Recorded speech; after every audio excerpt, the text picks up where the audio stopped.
संपूर्ण सोलापूर शहर आणि जिल्ह्याचे लक्ष लागलेल्या विधान परिषद निवडणुकीच्या भारतीय जनता पार्टीच्या उमेदवारासाठी माजी आमदार प्रशांत परिचारक यांचे नाव जवळजवळ निश्चित झाल्याचे बोलले जात आहे. पक्षाकडून अधिकृत घोषणा होणे बाकी आहे, परंतु बार्शीचे माजी आमदार राजेंद्र राऊत यांनीही विधान परिषदेसाठीचा उमेदवारी अर्ज नेल्याने पुन्हा एकदा सस्पेन्स वाढल्याचे चित्र आहे. 2017 मध्ये भारतीय जनता पार्टीकडून प्रशांत परिचारक उमेदवार होते. त्यांच्या विरोधात राष्ट्रवादी काँग्रेसचे माजी आमदार दीपक साळुंखे पाटील होते. संख्याबळ नसतानाही परिचारक यांच्या पाठीशी त्यावेळचे पालकमंत्री विजयकुमार देशमुख, जिल्हा परिषदेचे अध्यक्ष संजय मामा शिंदे, सुरेश हसापुरे या सर्व नेत्यांनी प्रशांत परिचारक यांना आमदार केले. दुसरीकडे प्रशांत परिचारक यांच्या सोबत माजी आमदार राजेंद्र राऊत, प्रदेश कार्यकारिणी सदस्य शहाजी पवार यांच्या नावाचीही जोरदार चर्चा ऐकण्यास मिळाली. अनेक कार्यकर्त्यांनी शहाजी पवार यांची उमेदवारी द्यावी अशी सुद्धा मागणी लावून धरली होती. दुसरीकडे राजेंद्र राऊत यांनी आपल्या बार्शी तालुक्यातील 6 जिल्हा परिषद आणि 12 पंचायत समितीच्या सर्व 18 जागा भारतीय जनता पार्टीच्या निवडून आणल्याने त्यांचेही नाव आघाडीवर होते. दरम्यान प्रशांत परिचारक यांचे नाव फायनल झाले असल्याचे बोलले जात असले तरी भारतीय जनता पार्टीकडून अचानक कोणतेही नाव समोर येऊ शकते अशीही चर्चा ऐकण्यास मिळत आहे.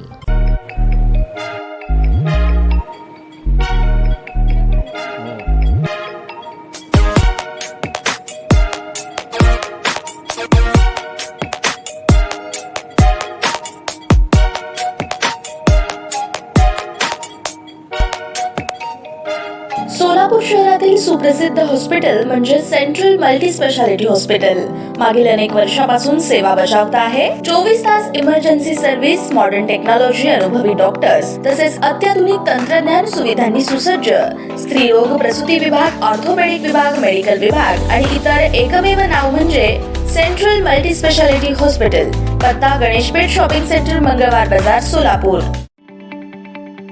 ताज्या बातम्या पाहण्यासाठी प्राईम महाराष्ट्र न्यूज चॅनलला सबस्क्राईब करा.